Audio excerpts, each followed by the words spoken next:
My idea of manhood, everything that I do comes from what I saw my father do. I saw him be a great husband. I saw him sing at church. I saw him do Bible study and serve the community, and he was heavily involved in politics and came home every night. My dad was either, one of a few places: church, work, gym, or home. How can you really appreciate the sunny days when you've never had a rainy? That's the catalyst that kind of is a fuel for where we are now. And my dad left when I was 9 years old, and I remember having to pack our shit in the middle of the night and bounce because we were getting evicted. That forced me to develop the skill to develop friendships and relationships very quickly because I went to 9 different schools. People are like, oh man, Jay, you're a great dad and this and that. I'm like, those kids have my last name. What I want to be judged off of is how did I take care of kids that don't have my last name? Well, today I've got the flyest dude in Houston, looking sharp with the hoodie and then a custom jacket over it. But I've got Jay Bradley, founder and CEO of Prestige Realty Group. And so, not to be confused with Prestige Worldwide, formerly founder and CEO of Equinox Realty Group. But hey, we're focused on bigger and better things, man. And I'm excited to have you in my podcast studio today, Man, Jay. thank you for having me. First of all, this is a dope setup, getting a chance to tour your office. I don't know if the viewers have seen your office, but your office is freaking amazing, amazing views of Houston. And so I love other entrepreneurs, and I get inspired by it, and your story is inspiring, bro. Yeah, excellent, man. Thank you very much. It's funny that you say amazing views. As a commercial real estate guy, you're like, oh man, I bet this is what, $28 a foot. Oh, this I-10. Oh man, I got some clients that would nice. Well, good, man. Well, tell me a little bit about your upbringing, right? So during my research, it kind of seems like you had some family in real estate, but what inspired you to go into real estate and what kind of led you to, being the amazing entrepreneur, innovator, fashion icon that you are today? Robert Jeremy, thank you for that. First of all, that's I feel like I need to have you on the road with me, bro. And I'm just need you for 30 minutes, bro. Just I'm about to do an intro. 100%. But no, man, I was blessed to have 2 amazing parents, bro, who actually both passed within the last 3 years, which is a huge life shift. And my dad was a real estate broker, and my mom was a hairstylist, and she literally just saw them. I kind of had if you've read the book Rich Dad Poor Dad, by Robert Kiyosaki, amazing book, and that's kind of my dad was the MBA, from TCU. My mom was the get it out the mud hairstylist, and literally had this amazing career where they would fly across the world and learn different fashion trends and cuts and all that stuff, and she'd bring it back. So the fashion you get, that's where I get that from my mom. And my dad's the business guy, where it's just numbers and this and that. And so I got the beauty of both of those things, and I am the combination of those 2 amazing people, man. So, and then my dad, of course, was in real estate. He was a commercial real estate guy. And every Sunday dinner, man, my mom would do this, and I do this with my kids now, is everybody had to talk about their week and what they had going on in their lives. Mm-hmm. And so my mom would make Sunday dinner. We'd all sit around the table. And so I got a chance to hear about what my dad was doing at work. And he would talk about negotiating deals and his passion for doing it, and meeting with city council and where the roads are going and going where the growth is, because he was a land guy. And so, and then my mom about what she's doing, and we'd share, whether it was soccer ball or whatever, me and my brother. And so just that whole thing has really shaped exactly who I am. And, south side of Houston, Texas, you know what I mean? And so, and it just, those things shape you, and it makes us who we are. You're a Southwest guy, so you know what it is, man. And there are certain things about that. There's a certain amount of pride and understanding, and, from where we come from, and then what we're building, and also being an active part of the community and making a difference. Yeah. Absolutely, man. Well, thank you for sharing that story. And it's funny that you say your mom was a hairstylist. She probably didn't have much opportunity to help you whenever she was still here, huh? Everybody used to go to the barbershop, man. Yeah. My mom used to cut my hair, bro. So now I haven't always been bald, but at a certain point in life, she was my stylist too, man. And then I thought I was being a big kid when I would go to the barbershop. But so I did not get the, I guess that comes from your mom's side, so the hair gene. Yeah, well, but excellent. You have great hair, by the way. Well, thank you. Yeah. I paid a lot for it, bro. Look, the beard game is the beard game. Got a little bit of salt, lots of pepper, man. You're looking good, brother. Yeah, well, it's good because you said that you're from the South Side, right? I came from Alief in Southwest Houston, and I think that it's kind of an advantage for me in business, right? Because I didn't grow up with a silver spoon.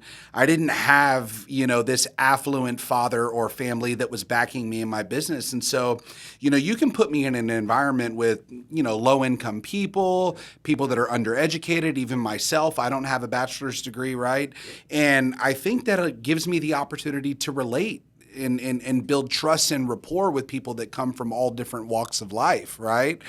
And to that same token, people like you who are self-made, right? There's a massive element of respect that you give other individuals that are self-made as well. Not to take away from my buddies that went to Kincaid or, some big private school that are successful in their own right, but I think there's a tremendous amount of admiration that we have for one another whenever we do it ourselves, right? It's a respect thing, man. As the kids say nowadays, get it out the mud, you know what I mean? And now that can mean different things, but from perspective of what we're talking about is like, okay, we see samples of stuff and then we grab from those different things. But I feel like when you have it, when you get it that way, there's a certain appreciation for it because the other side of it. I remember back in the day, man, I had a 1997, I bought my first Mercedes being in real estate, and not all the years are great, and so I remember my AC went out, and I didn't even want to know what the repair cost was of it, right? Mercedes AC, and I'm like 25 years old, or whatever $200 an hour case just is, to bro. work on. Yeah, exactly. I don't even just the estimate's $300, right? And so I drove around for a whole summer in Houston, Texas, and it was one of those rainy summers. Yeah. So it was like rolling the window down at the stoplights, you know what I mean, and doing all that stuff, whatever. And because I didn't want to have the AC fixed, but at a certain point now when I'm riding and we can choose what car we're going to get into and there's air conditioning, that appreciation comes from not having. How can you really appreciate the sunny days when you've never had a rainy? And so I get just as much, if not more, from those days, the rainy days, not having the AC. That's the catalyst that kind of there's a fuel for where we are now. And more importantly, the gratitude of having the choices. And then that also leads to giving back to people that are at that no AC stage and being able to kind of help them with everything that we do. And not only giving back your resources and your time, but giving them faith and inspiration to know that you were in the same position that they were, right? Yeah. Now, I don't want to make an assumption that you were from an underprivileged community. You'd mentioned your dad, MBA, private school, TCU, right? One would assume that he was very financially secure, as you would guys think were. that, but at the end, so both my parents were very hardworking, but you have to think about this was in the early '80s, late '70s, and so my dad went back to he got his bachelor's from Prairie View, and then he went and as he was working for an oil company in real estate, then he went back. So there was a glass ceiling. I would see my dad, and this is what made me become an entrepreneur. I would see my dad be one of the smartest guys in the room, one of the most hardworking guys, and truly a man of character, but constantly training his new boss. How can you train your boss unless you could actually have the criteria to be in that position? And so I saw, because of whatever the dynamics were, whether it's race or whatever the case is, that he couldn't get past a certain point even though he deserved it. And so for me, I was like, I never want somebody to be able to put a ceiling on that. God doesn't give us a ceiling, bro.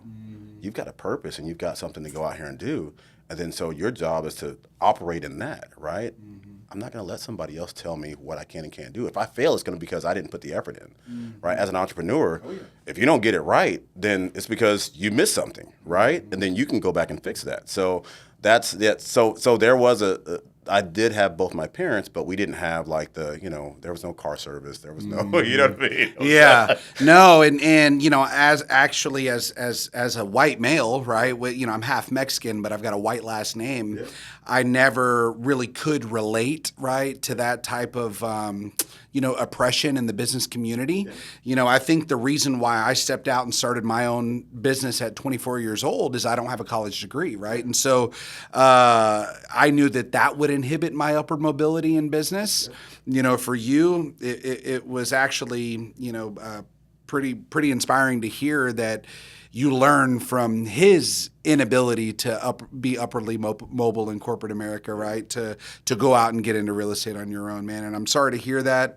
And I hope he lived a very fulfilling life. And being in commercial real estate for the last 40 years, it's probably, served him pretty well. I mean, these are, but here, nothing happens to us, bro. Mm-hmm. Nothing happens to us. It happens for you, right? So I got the opportunity to do that. Then he retired and got into the restaurant business, and I followed that and all the above. And so all these things happen, like God has them happen for a reason, and then we get a chance to react and choose what we do, right? Yeah. If you've got the entrepreneurial spirit, then you say, hey, all right, cool. I'm going to go open up this. And then when I get to a certain point, I'm going to go do this thing now, right? Mm-hmm. And that's the flexibility that we have. Mm-hmm. Excellent. So obviously you went into real estate at a young age. I wasn't in real estate in 2008, but I know that was a very detrimental time, nationally, even globally, the financial crisis, the real estate crisis. So can you maybe share a story about your lowest moment during the 2008 mortgage crisis, and how did you bounce back? I'll never forget this, man. I had a wife and a kid. I had just bought a new house, all that stuff. Was doing great in real estate at the time. I was a broker at a RE/MAX in the medical center or museum district. And I remember the phone just stopped ringing. Like literally, we're if you're an entrepreneur, you're a sales guy. Oh, yeah. I don't care what your business is, you're a sales guy, right? And so in order for the sales to happen, the phone has to ring. It's either we're making the phone calls but my phone normally rings because I have primarily a referral business. Mm-hmm. And the phone just stopped ringing. And I'm like, what the heck is going on? So I would literally pick up my phone just to make sure it was still working. Well, one time I went to pick up my phone to make sure it's still working, and it wasn't. I hadn't paid my phone bill, bro. Mm-hmm. The deals were few and far between. Yeah. And now, mind you, I'm a dad. I am the only earner in our house. We got a brand new house. I've got my kids in Montessori school. My monthly nut at the time in 2008 was $7,500 a month. I'll never forget it. And I was just like, and that's before we went out to dinner. That was just mortgage and cars and the basic stuff, right? And I remember I picked up my phone one day and it wasn't working. I was like, oh, crap.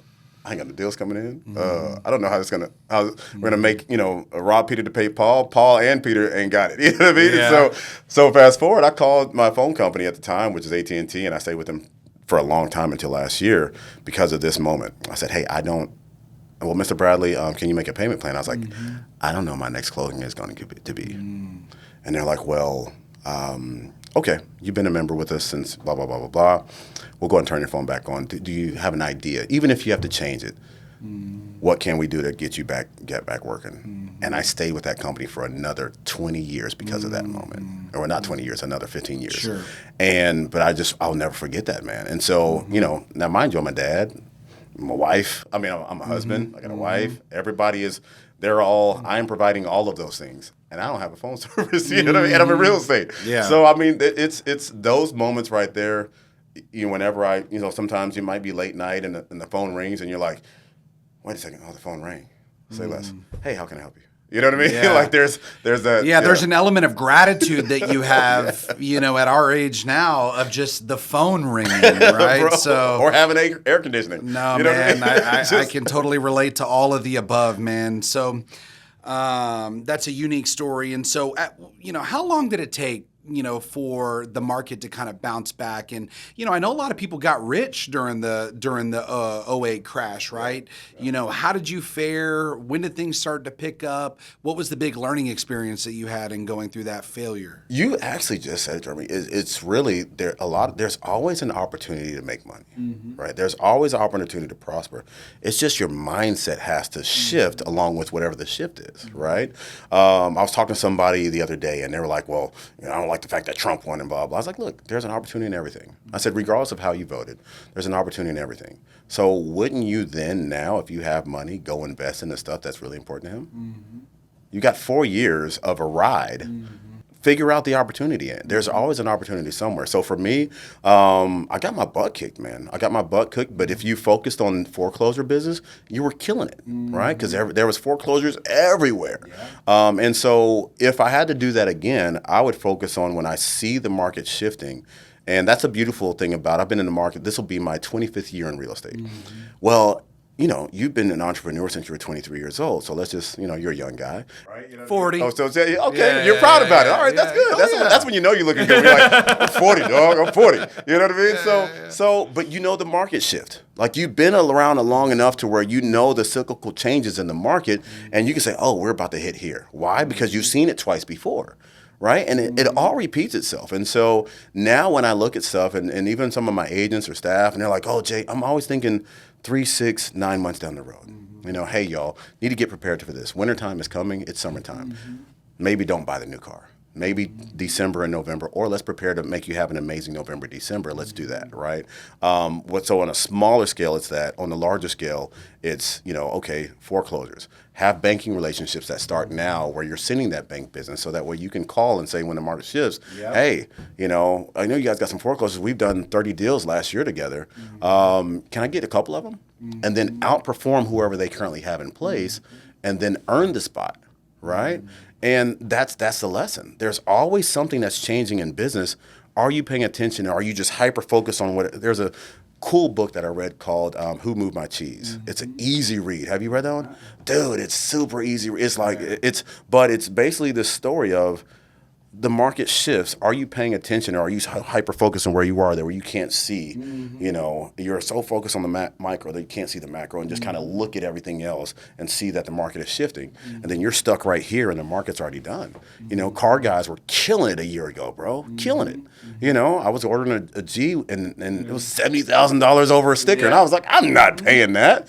Right now, they can't even get sticker. And so there's always a shift, and that's the biggest lesson. And this is just you got to pay attention so that way you have people in great places that do their job, so you can focus on the larger scale. Absolutely, yeah, man. And it's exciting to see that you've already kind of laid the groundwork that gives you the opportunity to focus on strategy, right? Like that, And it's so funny you mentioned, okay, when the market falls, now everybody is chasing that foreclosure business, right? And it can be very noisy as opposed to just develop the relationships and lay the groundwork to where it makes it very easy for you to secure that business whenever the opportunity presents itself. So, well, good, man. So can you describe a time whenever a deal went terribly wrong in your career, and what did you learn from it? I spoke about this the other day. I lost $250,000 in a day in business. And one, I had the wrong support around me. I was dating a girl, and she's like, what's going on? And I never talk about business with whoever I'm dating, whatever case, unless it's like a major relationship. And she couldn't get, I saw her face just go blank when I told her what it was. And then she started an argument with me in response, because that she can control. The other thing she couldn't understand. So from that, I learned from a personal perspective, have the right people around you, right?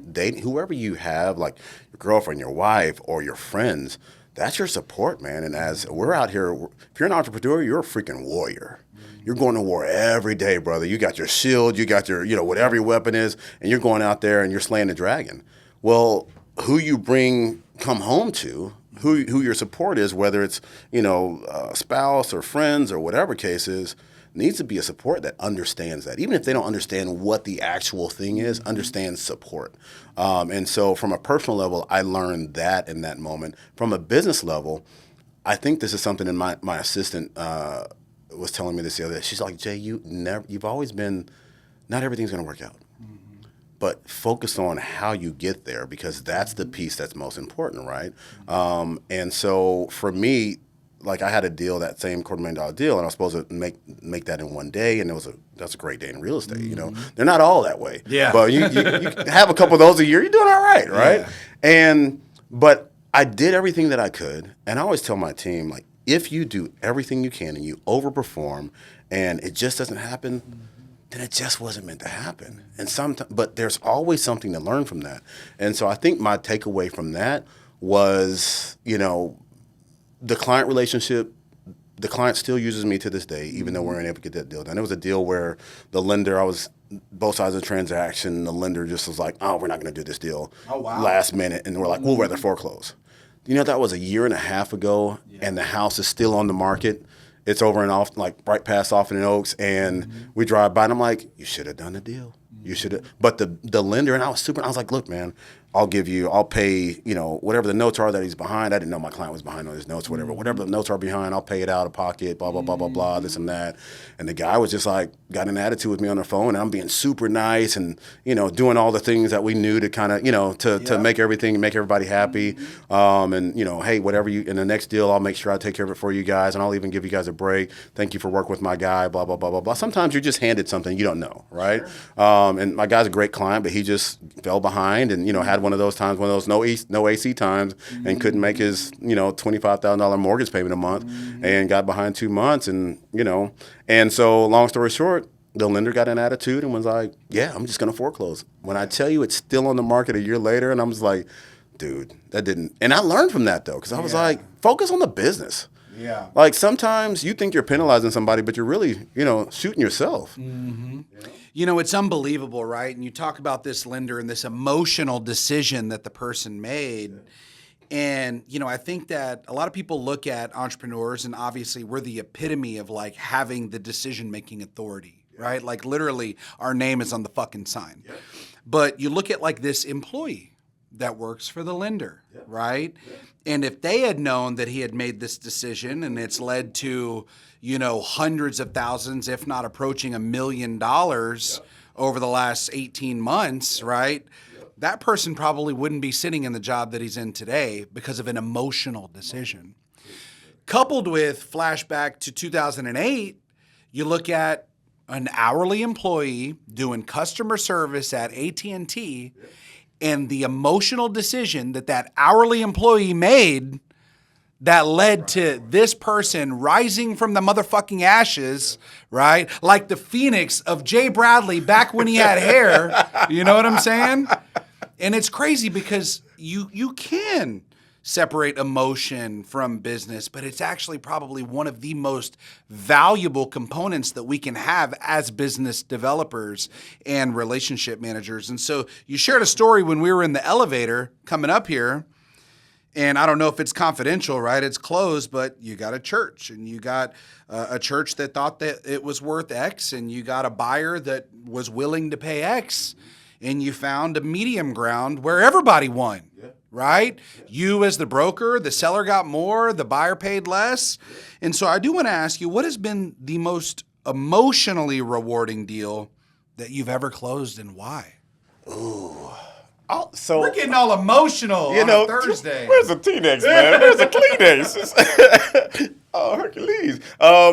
So you mentioned that you saw the HAR commercial. You haven't seen it yet. I just saw it yesterday. Yeah, I loved All my boys were like, bro, I love your commercial. I'm like, what commercial? You shoot stuff and then you never know when it's going to be put out and all that stuff. But HAR did a great job of kind of like, of putting this things together. And these are real clients. Yeah. And so this particular lady, my dentist referred me her mom, right? I helped my dentist buy her house and all this stuff and got a great deal on that. And then the biggest compliment from anybody is always a referral. Absolutely. Right? Especially in business, bro. Mm-hmm. And so her mom is this retired educator. Mm-hmm. She's a principal. Cute lady. You saw her on the thing. Just absolutely like, it's probably like 60-something, just gorgeous, always, everything, I's dotted, T's crossed, just, just amazing, beautiful hair, like short, spunky hair and all this stuff. And so her husband had passed away. And so we helped her sell her house because that house had all the memories and that was going to be the forever home for her and her husband. And so we helped her sell that house and then helped her find a new house closest to her grandkids. Okay. And so going through that process, and it's an emotional process, you didn't think that you were going to be moving again, one. Mm-hmm. Two, without your husband that has helped you raise your kids, and y'all have, life partners and all the above. And so just seeing her have this, this willingness to step into it. Mm-hmm. And, as the courage. Broker, dude, at that point, and not saying, okay, I'm going to go live with one of my kids or this and that. I'm going to go get my own brand new house in a community I've never lived in. She was a big swimmer. She's a big swimmer. And so that was her way of working out. She stays in great shape. And so at closing, I got her, I swim as well. And so I got her, I don't swim great. I swim also, not well. As well, and not I swim well. And so at closing, I got her this nice basket. And but one of the things that she says to this day that she uses is these wireless swim headphones, and it attaches to the back of your swim cap. And you can load on all your stuff in MP3 or Bluetooth, whatever case is on there. And so just stuff like that, man. That's the big piece. That's the reason why we do kind of what we do. Like all the other stuff is fun and it makes great money, and that was a good deal as well. But the human impact part of it. Yeah, you talk about, her stepping into it, right? I think as human beings, the easy thing for us to all do is to just ignore the problem, right? Walk away from it. The house isn't going anywhere. It's paid off. Let me go live with one of my kids.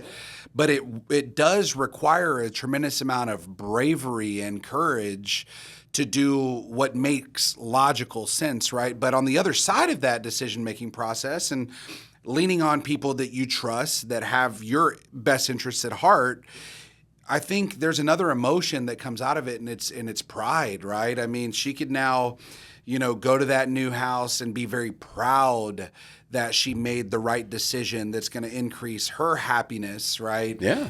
For, hopefully the next 15, 20 years of her life, right? And so it was awesome that you weren't just the broker.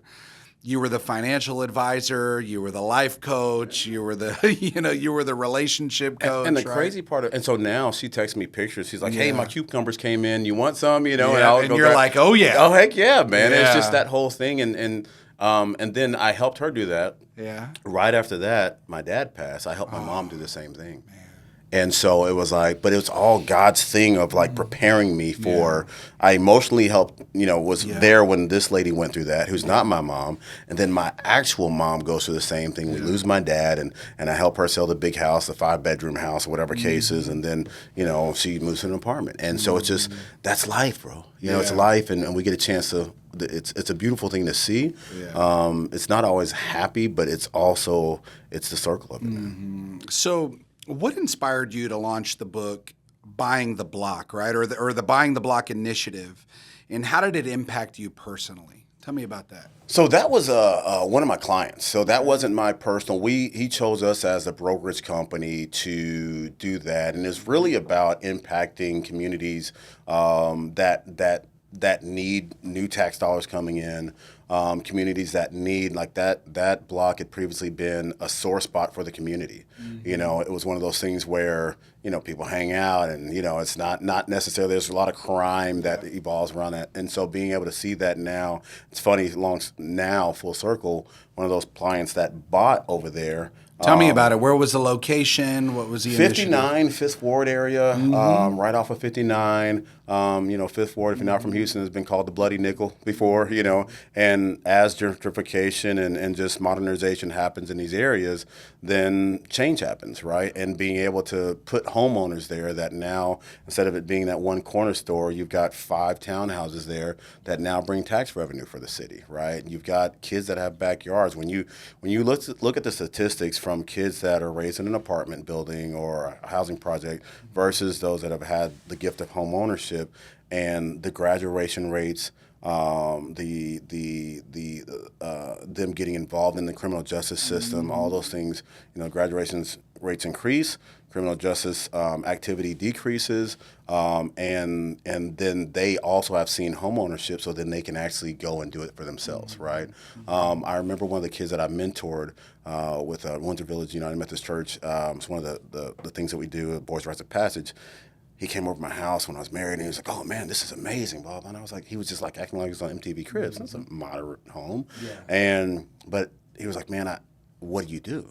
And I started talking about business stuff, and he was like, I could see that was his first time kind of wrapping his brain around that as a possibility. And this guy was 15 years old.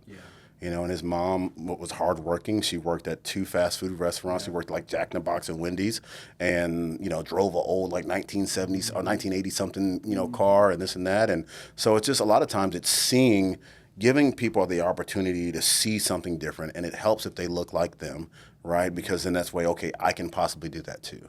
And so a lot of the stuff that I do with HAR and leadership on the state level and local level is really about that. A lot of times, I'll get young realtors coming in and being like, man, you inspire me, bro. I'm like, what are you talking about, man? Just going to work, bro. Yeah, it's funny because as a realtor, you see the statistic from a stance of, okay, if you grow up in a home or you've had home ownership, then that increases your probability that you're going to graduate college and you're going to live a life that's crime-free, right? But I think maybe another common association is people that own homes a lot of times are married couples, right?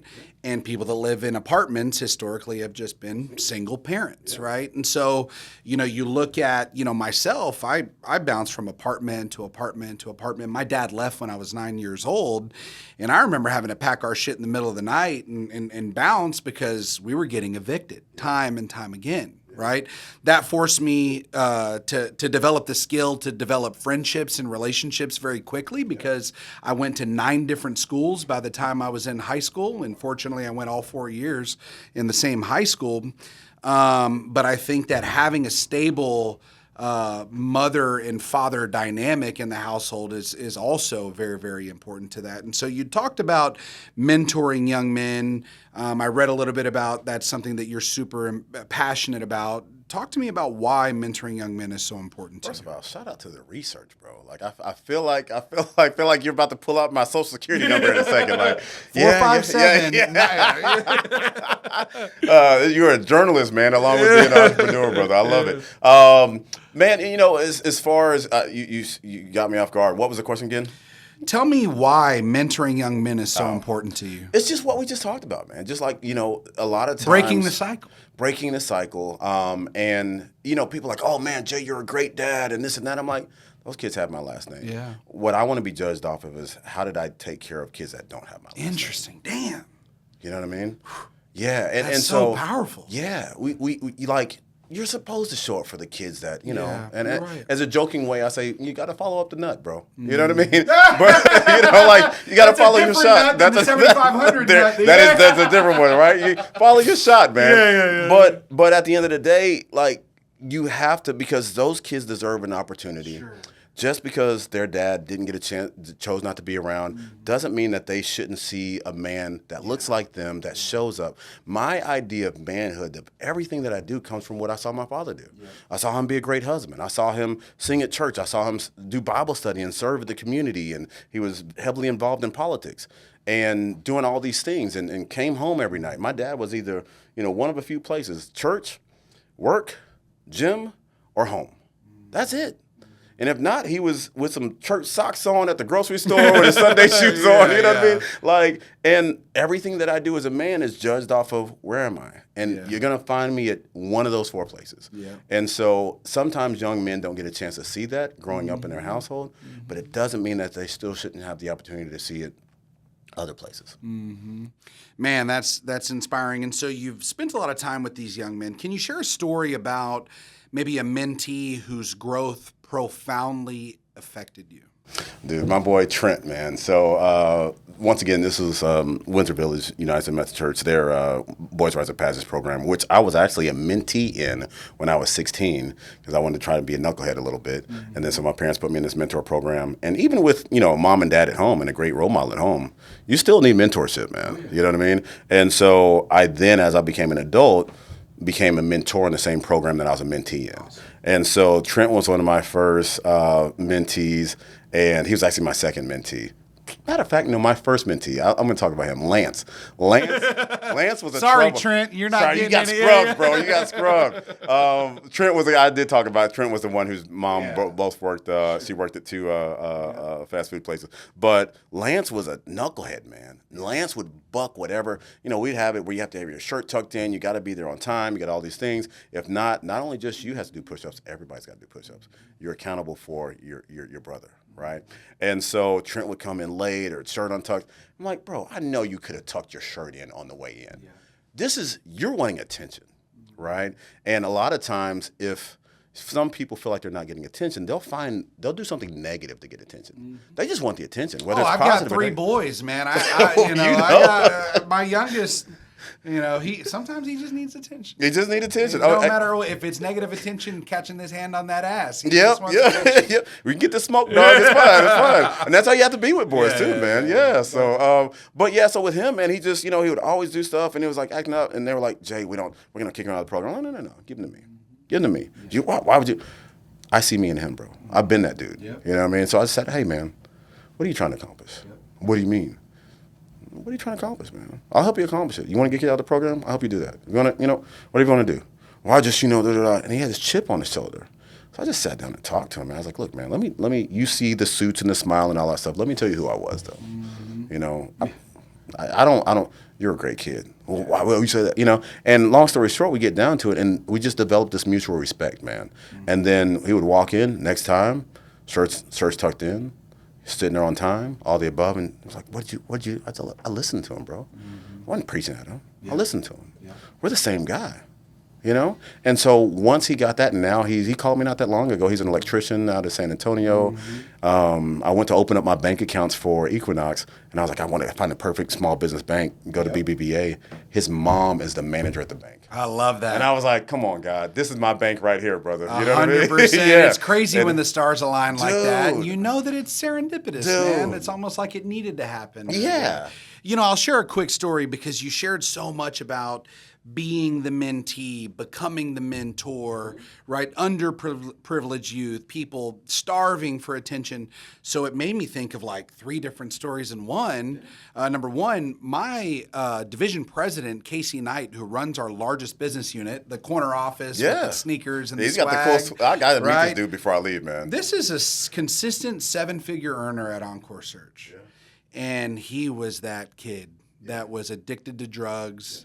That was alcohol in high school, right? The high school dropout, and then he found sobriety at 19 years old, and he credits a lot of it to his spouse at the time, who now is like his wife of the last 18 years. But his mentor is a gentleman by the name of George Joseph, who at the time owned a drug and alcohol rehab center, right? And he's now the founder and CEO of Positive Recovery Centers, and he also owns Common Bond, right? And George was the guy who I played in the fucking final last night in my pickleball tournament that smoked my ass, right? And so it's funny how everything is intertwined, right? You got my president, he was the mentee that became the mentor, who was his mentor 20-something years ago, and then now just the guy that I was on the court with last night.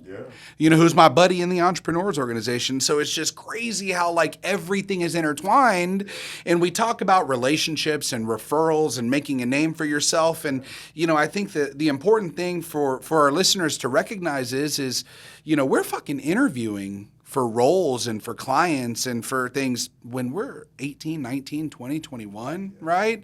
Because it's this perception and this feeling that we give to others that is long lasting on whether or not they feel comfortable in doing business with us when we're in our 40s. I'm making an assumption that you're in your 40s. How old are you, bro? I'm well into my 40s. I'm in there. I am in there. I'm not just a little bit of speckle of gray. I'm in there. Well, I will say that one of your core values is fitness, and so that keeps you young, bro. Yeah, dude. Fitness and fashion. Yeah, faith, family, fitness, and philanthropy, bro. Oh, there we go. That's my the wannabe F. Yeah, the wannabe F. There's always that last one, and if you can't spell good, then you're like, oh, it's a 4 F's. Yeah. Sure. Yeah, sure. I went to Fort Bend schools too. No problem. Sure. Yeah. Excellent. Well, good. Well, you talk about being a single dad. Obviously we're talking about business a lot. Yeah. I've seen you come on as a guest on other shows that we've been on, and you talk about dating. And so how do you balance being a single dad, running a business, and dating in Houston? Horribly. Let's spill some tea. Horribly. Yeah. It's one of I was actually on the phone with one of my pastors literally right before I got here, as I was driving. Mm-hmm. And, he's served as a mentor to me in some spaces. And, the one thing that I don't have regrets really, but if I had to do it again, I would love to be able to show my kids what a beautiful two-parent household looks like. I think they got a healthy version of me, which is important, and that was my choice when I filed for divorce. I can't control this, but I know this isn't healthy. So let me file for divorce. I will become a healthy version of me. Hopefully she becomes a healthy version of her, and we can individually show them what healthy parents look like. But it's the dating streets are the streets. I don't say I'm in the streets. I'm on the curb. I'm street adjacent. You know what I mean? I'm on the curb. But it's interesting. I said this to somebody yesterday because it's the common topic. Because I did a reality show about my personal life and all that stuff, and so dating is kind of this what we talk about. You want to find that person, but when it comes down to it, man, I've met some amazing women here in Houston. Amazing women, man. And I've met somebody else's wife, and I've dated somebody else's wife, which sounds horrible, but you understand what I'm saying. I understand what you mean because there has to be complete alignment, right? Yeah. What's their love language, their communication style, their ambition and growth goals have to be aligned with your ambition and growth goals. And hey, there might be somebody that's on track to make partner in her law firm that's a 7-figure earner. Yeah. Hey, that don't vibe with my future. Doesn't mean she's not a fucking badass. Yeah, exactly. Right? Exactly. But there needs to be alignment. And attraction. Yeah, the crazy thing is, and let me know this though, of course my eyes aren't broken. I'm a guy, I love, women are just beautiful. God was showing off when he 100%. Made women. He was just like, the whole thing, like it doesn't short, tall, doesn't thick, matter. Skinny, Women are just beautiful, bro. I agree. And Houston, I think, has the upper echelon of all that beauty. But at the end of the day, that I look at less now than I did before. Interesting.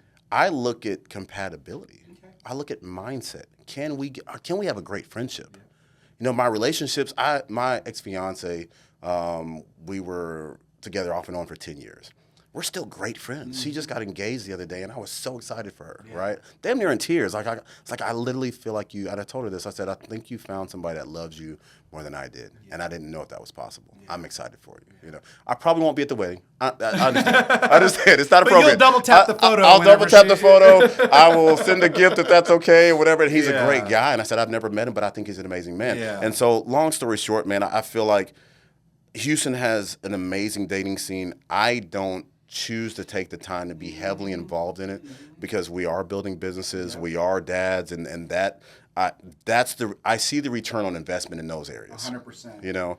And so when I find my person, there'll be a Facebook post or Instagram post when we get married, and it'll be drop the mic. You know what I mean? Yeah. But it's been because you learn so much about yourself and what you want. And there's an idea of I know who I want to be for somebody. Mm-hmm. You know who you want to be for your woman. Mm-hmm.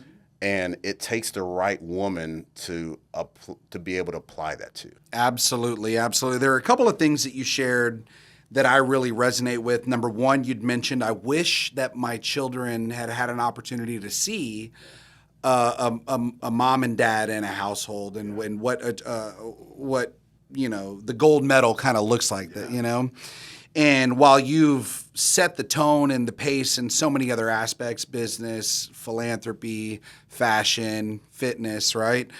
One of the things that I can say is I was divorced in June of 2018, and my ex-wife started dating her now husband in September of 2018, right? Or no, I'm sorry, 19. And so it was only like 3 or 4 months that she was single. The point that I'm making is they've been remarried for like 3 years. And it's pretty cool that there is this kind of like stable household. And like I said, we've got 3 sons, and I'm happy that there's kind of like 3 parents to like help run kids around between basketball, football, soccer, orchestra, gymnastics, fucking dirt bike riding, And so I can be the motivator and the inspirer in these categories, and then the stepdad can have some element of priority. Y'all go have beers together, or go have drinks and play pickleball we're together? very different, but he has a tremendous amount of respect for me, and I've got a tremendous amount of respect for him. And so while we probably wouldn't hang out, without you do have some commonality. Yeah, we're definitely like the same chick.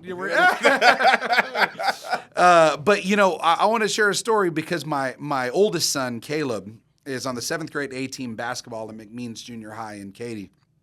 And he's the backup point guard, and I'm 5'10", and I did not bless him with height. Right. And while he's not the greatest ball handler, the greatest shooter, or even the greatest passer, he's on the fucking A team. I hope he never watches this. Yeah. But man, he hit the game-winning fucking shot, man. Oh, that's nice. Yeah, that's nice. In his second game as the backup point guard. And while I'm storming the court and I'm like celebrating him after the game and I'm so excited, and I turn around and I see my ex-wife, right, hugging and high-fiving my girlfriend now. Oh, nice. And them laughing. Nice. And, it just brought me so much satisfaction and knowing this is the way that you co-parent children, man, And that's the precedent that I'm setting for my kids that, hey, even if you have the humility to say, hey, look, the right decision is to cut my losses and start over like you did with Equinox going to Prestige. Right? Hey, I made it 9 years in 1 day in my marriage. Yeah. Right? And I hope that my ex-wife makes it a hell of a lot longer in her second marriage. And I know for a fact, in my second marriage, I'm fucking taking that shit to the grave. Yeah, dude. yeah. We're riding this out. The point that I'm making is it's okay to have a do-over, right? Because we're very different people in our 40s than we were in our 20s. We have different goals. We have different images of what we think success looks like, right? And you talk about, hey, you need to be attracted to your partner, but what are the things that really showcase that she's going to be your life partner? I mean, there's no shortage of hot chicks in the Houston community, but is there alignment with the mission, vision, values? Does she give you love in the way that you need to receive it, right? Does she respect and admire you? Do you respect and admire her, right? Because there needs to be that mutual respect that is the undertone of any long-term successful relationship that I feel. And so I think that you and I share a lot of commonalities in that regard. What? I got one question for you. You said 9 years in 1 day. What happened on the 9th anniversary that didn't make it last time? No. It's because that's when the divorce finally went through. Okay. We made it 8.5 years. I do want to share a story since you asked what happened in 9 years. So on our 9th anniversary, and we knew that she was going to go in and sign the final paperwork with the judge the next morning, but we went to dinner. Nice. At P.F. Chang's and sat in the same exact fucking table that we had sat in our very first date. Oh, come on, right? Bro. I love that. 10 years before. Is that the one on Westheimer right there? The one on Westheimer. Yeah, right there by Royal Oaks. Yeah. And so we went and had dinner at the same table and everything. And she kind of looked at me and said, "Are we making a mistake?" And I was like, "Yeah, we made this decision under sound mind." And it's really that kind of friendship that breeds a lot of the great co-parenting and the fact that we are still, amazing friends today. It's because of that mutual respect and admiration that we have. For my son's mom said this to me because I was going through some stuff at one point, and I was like, how do you have the patience to deal with me at this moment? Because when you're being an ass sometimes, bro. You know what I mean? It's just where you are at that point. And she's like, friend or foe, Jay? And I said, what do you mean? She said, I choose to, I look, are you a friend or are you a foe? Even if you're acting like a foe and I know you're a friend, I choose to treat you as a friend. And that has lasted me so long in our co-parenting relationship because even when I'm like, wow, she's tripping and this and that, I go back to how she treated me. Yeah. And she gave me grace then, I'm going to give her grace now. Mm-hmm. Who benefits from that isn't me or her, it's our kids. Absolutely. You know what I mean? And so that's the important part. That's a co-parenting 101, bro. And I've only met your daughter. I didn't know you had other kids. My son's 9, man. Okay. And he's my daughter. I ask my kids if they want to be online or this and that, and so I'm a pretty private guy, and so I allow them that. And so my daughter's like, "Yeah, Dad, I'm cool with my son." Once he gets, I'll bring him out of the shed probably maybe next year or something like that. When he gets 10, it's double digits. We'll bring him out. You know what I mean? Because you're always walking around River Oaks District, and I did meet her one time. You were with her whenever we were dining at Toulouse, me and Mastrangelo. And now we got the dog, man. We got Sire the Doberman, man, and so it's the three of us. Well, good. Well, so you mentioned bring him out of the shed. You mentioned social media, being in the limelight, right? I know you've got a big following on social media, and so let me clear up a narrative right now. Let's do it. What's a common misconception that people often have? That I'm stuffy, Jay? Bro. I'm bougie. Like I do get it. Like when I talk about certain things, there's certain things that we enjoy. Like I enjoy quality food.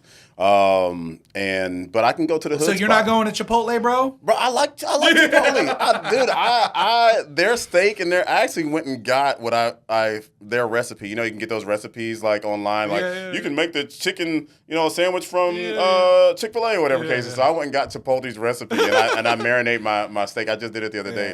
Me and my dog have steak night on Mondays, and so I did my steak in the Chipotle marinade. But no, I think common misconception when people get to know me and they're like, oh, you're just a regular dude. Yeah. Yeah, man. And then probably people that really know me, they're like thinking that I like being in front of the camera. I don't. Interesting. I don't, bro. I do it because we all have our story to tell, and if I can motivate somebody else to see something in themselves that they may see it in me, and there's some commonality there, and then that gets them to a different state in their life and their being, then by all means it's for me to do. Yeah. Like the leadership stuff at HAR and all that stuff. I'm on the board of directors for HAR. I'm on the board of directors for the state. I'm also a trustee for our political action committee, and I have some other leadership roles that I'm in.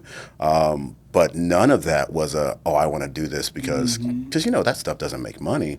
Yep. It's really, God told me, I want you to do this. Yeah. And I was like, I don't have to know why. As long as God says I need to do it. And then 4 years later, I get it. And it's an efficient vehicle, right? When you talk about being in front of the camera, right, where you have a tremendous amount of influence without having to develop the time to invest in those friendships in order to inspire those individuals, right? From an economy of scale standpoint. So, I needed to hear that. Thank you. Yeah. Because I struggle with it. Anytime I have to get in front of my camera or do something, I literally struggle with, I'm such a chill, stay at home. Like if I could be in my house, bro, me and my dog chilling with my kids for a week, legit. Yeah, I totally understand, man. Whenever I first started this podcast, it's coming up on a year. Probably over a year, right? Because the first few episodes that I looked at, and I looked at this angle, and I was like, man, I didn't know my hair was thinning so much, right? Let me go get a hair transplant, right? I didn't know I had these pimples, so I got on Accutane, right? I had about 40 more pounds to lose, and so I started to focus on that and eliminated drinking from my life for 6 months. And so the point that I'm making is being on camera, you can call it vanity, you can call it ego, but it actually did force me to level up my fucking game because it was like, I don't like the way that I look. And instead of hiding from it, I did something about it, right? So real estate expert, Houston, Texas. Obviously, the market is still really high. Interest rates are still really high. I'm not seeing a lot of deals right now in the luxury real estate market. I've moved to Afton Oaks about a year and a half ago. My favorite neighborhood. Yeah, dude, I love it. Wide streets, big, beautiful houses. I bought Chris Mastrangelo's old house, so I'm on the corner of Kettering and Newcastle, right there, the big white house. But I want to ask you, so how do you envision the future of Houston's real estate market? Bustling. I mean, we have so much. We still have a lot of development, more vertical in the city than we do. But I mean, even outside of the city, when you're looking at the burbs, dude, I mean, we're building in Manville, bro. You know what I'm saying? Right. Yeah. Like even as kids growing up, we were like, where's Manville? You know what I mean? Like it's now South Pearland, right? Yep. And we're building in, Fulshire and well past Fulshire. I was looking at some land about an hour out because I'm looking for some stuff for like a homestead. Mm-hmm. And, that's where we are. I mean, we have a great economy. We have all a lot of major markets have one big industry, maybe two. Yep. LA, the entertainment industry is huge out there, right? If that entertainment industry fell, LA would fall. Okay, Houston, we have medical. We've got one of the biggest shipping ports in the world. We have oil. We have a decent tech environment now. And we have all these different things that make up this great economy. And so when you look at that, I think they said was it Texas's economy? If Texas economy, I think it would be, and I might have this wrong. I was in a meeting with the Texas comptroller. I think we would be the 13th largest economy in the world. If we were a nation, if we is were a what nation. you're saying. Yeah, that's unbelievable. And that's huge. Oh, yeah. And Houston is a major part of that. And so cities like that where I'm an investor. I started off real estate as an investor. And literally getting my realtor's license was to be, well, my real estate license was just a paid internship. Like, let me figure out the contracts, use other people's money to learn the process. And then I fell in love with the process itself. So now I do both, right? I buy residential, commercial, and I also help clients buy and sell buildings or houses. And so this market is just amazing. You know, we say high interest rates because they're at 6.5, 7. You know, when you were growing up, when I was growing up, interest rates are at 15, 17, 18. Is that really high, or is it just in what we've seen in recent years? You know what I mean? They couldn't imagine a single digit interest rate. And so it does change up some things when real estate, you know, prices, when interest rates are higher. Insurance right now is the biggest thing that we need to tackle, and we're looking at that from a legislative level. What can we do to help consumers? Because you have your tax, of course, when you make your mortgage payment, you have your PITI, which is your principal, interest, taxes, and insurance. Well, if the interest rate has gone up, then that makes the PI part go up.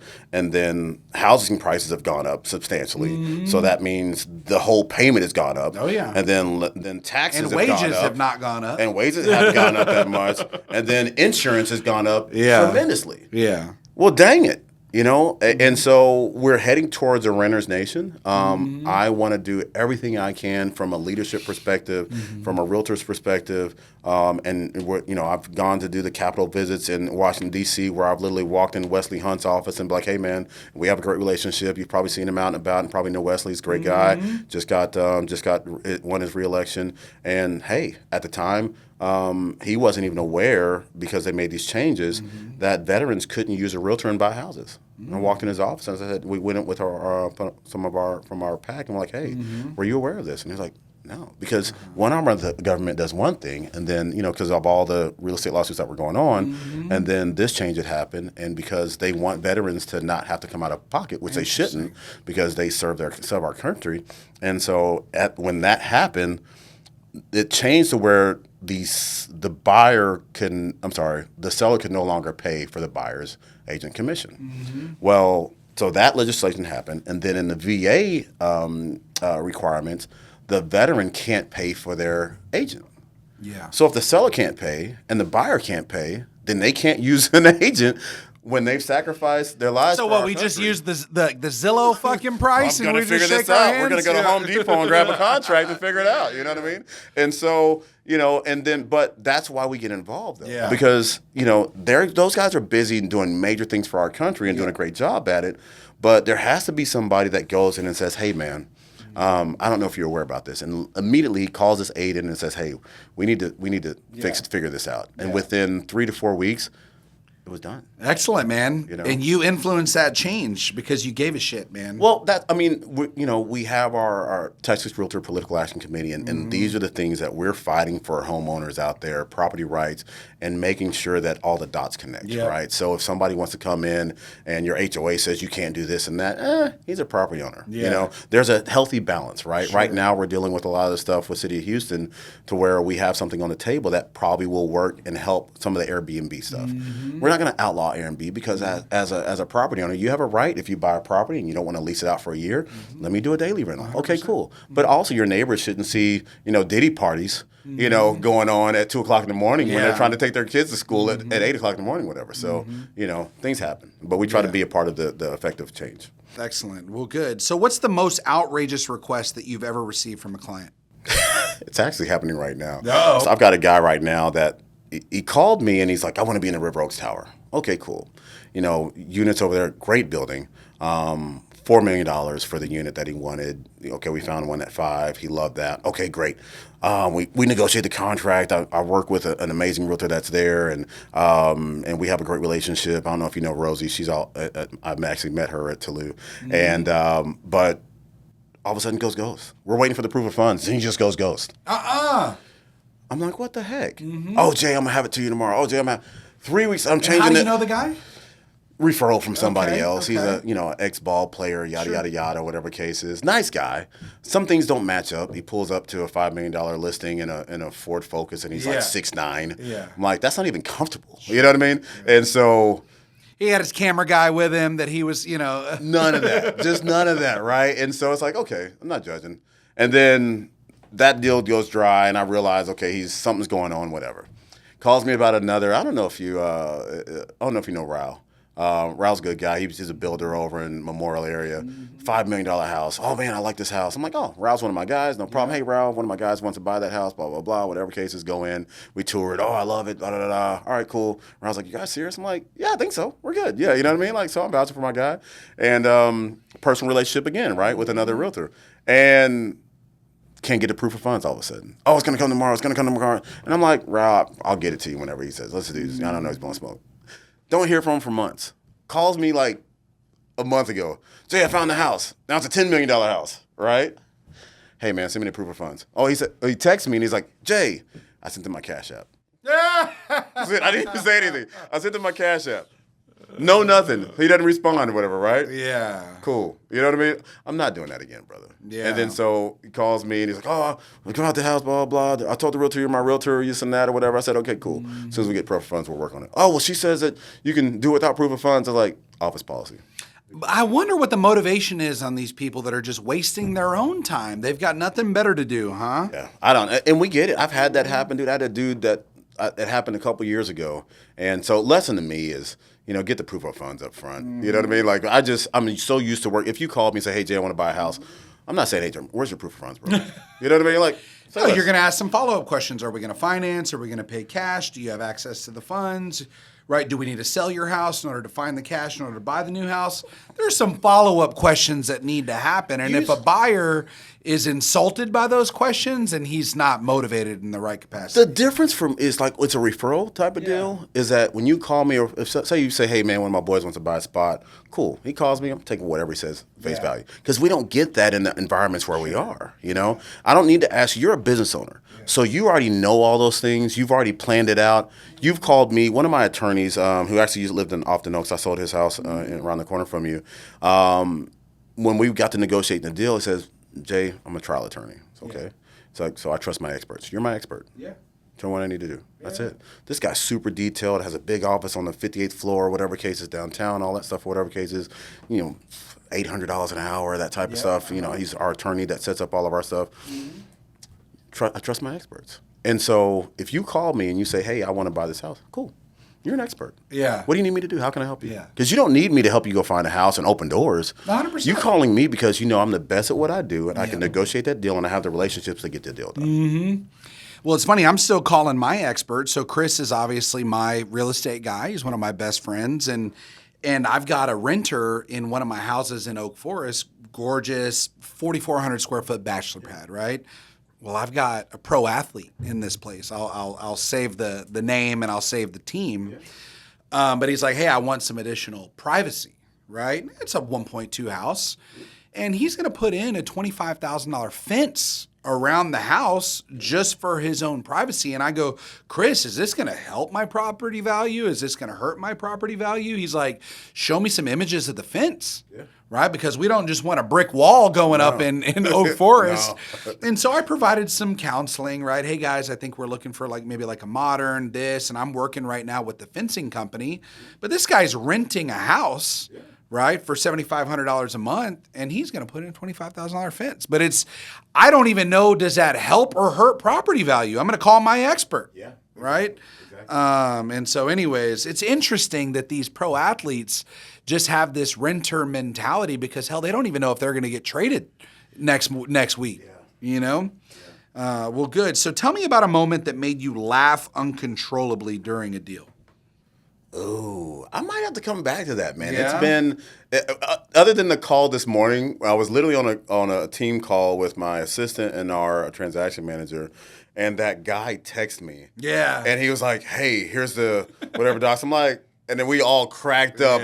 Because I told him, I was like, they're like, oh, we need to do contract. I was like, don't do anything yet. Wait till he gets proof of funds. I'm not wasting you guys' time. I'm putting it on record right now on the Path to Success podcast. Okay. You're going to buy a house for him. but it's going to be an 800K house. It's not going to be. It's not going to be 10 million. At this point, I'll take it. It's That's what I'm saying. Return on investment. 100%. Well, good. Return. So obviously, right? You were married at a young age. You'd had young kids. You've been single for a while now, right? You've grown as a leader, as an investor, as an entrepreneur. What does success mean to you today, and how has that definition changed over time? That's a great question. Success to me is community impact. How much of it's not about, like, I've gone through my car stage. I've driven all the cars that I wanted to do and had the big house and been the bachelor and done the Mike Lowry thing, you know what I mean, from Bad Boys or whatever case is. With all the photos of yourself throughout the house? I didn't have that. Oh, that's my partner. I got a photo for every time he saved my life. Right. But I just, I've always been a family guy. Yeah. Now, my daughter's 18, bro. Okay. Like, we have these great conversations about life and dating and all this stuff. And it's like, just when how old is your oldest? 12. Okay. When you get, like, every stage, everybody's like, well, do you like this stage? They're all amazing. They're all amazing in different ways. Yeah. They're in different ways, right? And we get a chance to see these things that we held, you know what I mean? That it was a shot out of your bag. Yeah. And then now it's like, you know what I mean? Yeah. And now they're these amazing humans with their own thoughts and ideas and personalities and all that stuff. So success for me is seeing my kids become who God created them to be. My job as their dad is to be the man that God created me to be, so that way I can impart things on them so they can then become the humans that God created them to be. And that's the coolest thing ever, bro. From a personal perspective. From a business perspective, it's growing the new company. Prestige is from out of the gate. I was talking to my marketing guy yesterday, and I said, man, we're looking at, I want to create a global brand. Equinox was a boutique brand. It was meant for Houston, Texas, all the above. I want to create something that's outside of what I can understand, right? If your dreams don't scare you, then you're not dreaming big enough, right? There's probably a point when you were thinking about opening up this company, you never imagined having the whole freaking corner, which you have a whole corner of a building, bro. I don't think anyone dreams of $25,000 a month rent. Yeah. True, but creating enough income to where $25,000 a month in you're rent doing $1 million a month. Yeah, in revenue. Right. Yeah. Right. And so there's a part of that dream that you didn't even think of, and now you're there. And you're like, well, what's the next level? What's the next level, right? And so to me, it's how much can we? Because as I create revenue for the company, then I'm also creating community impact, because there's a certain percentage of that's going directly into communities to help, whether it's women's abuse shelters or whether it's, mentoring things or whether it's home buying programs for people and kind of teaching the people that process early, or whether it's, so it's what are we making money for? Yeah. Is it to buy more shiny shit? Yeah. Or is it to have more impact? I'm at the point to where it's to have more impact. I bought the shiny shit, trust me. You know what I mean? Yeah. But it's to have the impact, because that's the stuff that when I'm taking my last breaths, the shiny stuff won't matter. Yeah. The impact will. Yeah, making that transition from lifestyle to legacy is what it sounds like, man. And you're leaving your fingerprint on the Houston community. And, it's inspiring to see the journey of the last, 3-4 years that I've watched you from a distance. But I'm even more excited to see what you're going to accomplish over the next 5 years. You and me both, bro. Awesome, man. So if you could go back and give one piece of advice to your younger self, what would it be? Invest in Bitcoin early. You're like, oh, not all the shiny shit. It's all about impact and legacy. Buy Bitcoin at $2. Dude. You can make more impact if you own 10,000 Bitcoin. I looked at Bitcoin when it was 0.0000 like 1 cent. I don't believe you. I promise you. Okay. A dear like 2011. Dead ass. Yeah. I was before then. Yeah. When I was married in the house, I remember my cousin calling me and saying, "Hey, you should take $1,000 and put into this." Yeah. And I was like, "Dude, I'll give you 3." Yeah. And I didn't. Oh. I just got busy with whatever and didn't. But he's one of the smartest people I know, and he'd never given me money advice. Yeah. And we would be having this conversation on my own island if I would have listened to him. I probably wouldn't know. You wouldn't be hanging out at Toulouse, bro. I'm still a hometown guy, man. But yeah, man. And so, if there was something that I would change, like for real, like life-wise, I'd probably start giving back earlier. Okay. I've done, mentoring and all that stuff, but dude, and if you haven't done this, take your kids with you. We do a volunteer every third Saturday at Bread of Life downtown. And we're literally packing cars full of, necessary supplies for families. And that part, my son's been doing it since he was 7, and he gets so excited about it. Yeah. And my daughter literally, will take an Uber in from Galveston, and hey, Dad, so what time are we meeting there? And and sometimes she's just gone in and do that and take an Uber back. We don't even hang out. We might grab lunch. But those things, imparting those things on them, it was imparted on me as a kid. But getting them actually involved in the, moving and the pieces and serving people and putting smiles on people's faces, man. I probably would have done that earlier myself and started them earlier, with that as well. Yeah. Yeah. Well, man, it's been inspiring to hear about your journey over the last year. It's been really cool to get to know you as a person, personally, professionally, relationally, man. And, I'm happy that we had an opportunity to spend this time together, dude. And I'm excited about. I'm grateful dude. You don't realize how many gems you've given me. Yeah. And just as my favorite scripture is Proverbs 27:17, iron sharpens iron, right? And that's about men, women in the community sharpening each other, becoming better vessels. And so you've given me so much in this interview. I came to give an interview, bro, and I left out with a pocket full of gems, man. So I appreciate you. Thank you for having me on, man. Well, good. My absolute pleasure, brother. Absolutely, man. Thanks. Thank you.